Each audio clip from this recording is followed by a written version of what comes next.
Guys, ఈరోజు మనం ఈ వీడియోలో సూర్య గారు నటించిన వీరభద్రుడు మూవీ రివ్యూ అయితే తెలుసుకుందాం. సో ఇంకా మన ఛానల్ ఎవరైతే సబ్స్క్రైబ్ చేసుకోలేదో ప్లీజ్ సబ్స్క్రైబ్. వీడియోలోకి అయితే వెళ్ళిపోదాం ఎటువంటి లేట్ చేయకుండా.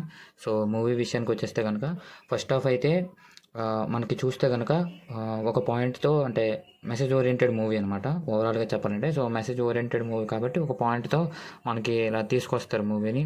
సో దాన్ని ట్రై చేస్తారు లేపడానికి. కాకపోతే ఫస్ట్ హాఫ్లో మనకి అలా వెళ్ళిపోద్ది, కానీ మనకి మెయిన్ పాయింట్ అనేది చూపించారనమాట. అంటే మెయిన్ పాయింట్ అనేది ఎగ్జిక్యూషన్ అనేది సరిగ్గా ఉండదు.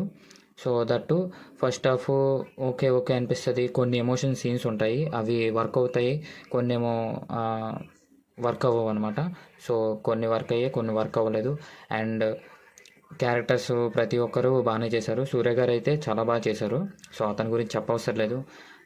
అండ్ సెకండ్ హాఫ్ వచ్చేస్తే కనుక సెకండ్ హాఫ్లో మనకి ఒక సీన్ ఉంటుంది. సో విజువల్గా సీన్ అయితే ఎక్సలెంట్ అనమాట. సో ఆర్ట్ డైరెక్టర్ కానీ మొత్తం సినిమాటోగ్రఫీ అన్నీ బాగున్నాయి. So apart from that movie పరంగా చూస్తే, స్టోరీ పరంగా చూస్తే పెద్దగా అనిపించలేదు. అండ్ సూర్య గారి కంబ్యాక్ అయితే అసలు కాదు.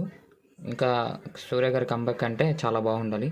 సో ఇది ఒక నైస్ మూవీ అనమాట. So one time watch and decent movie. So ఈ వీకెండ్లో మనకి ఏ మూవీస్ లేవు కాబట్టి చూడండి, మీ ఫ్రెండ్స్తో మీ ఫ్యామిలీతో వెళ్ళండి. అండ్ నా రేటింగ్ ఈ మూవీకి వచ్చేసి 2.5. సో నాకు కొంచెం యావరేజ్, బిలో యావరేజ్ టైప్ అనిపించింది. So that's all for this video. Next వీడియోలో కలుద్దాం. అంటిల్ దెన్, జై హింద్.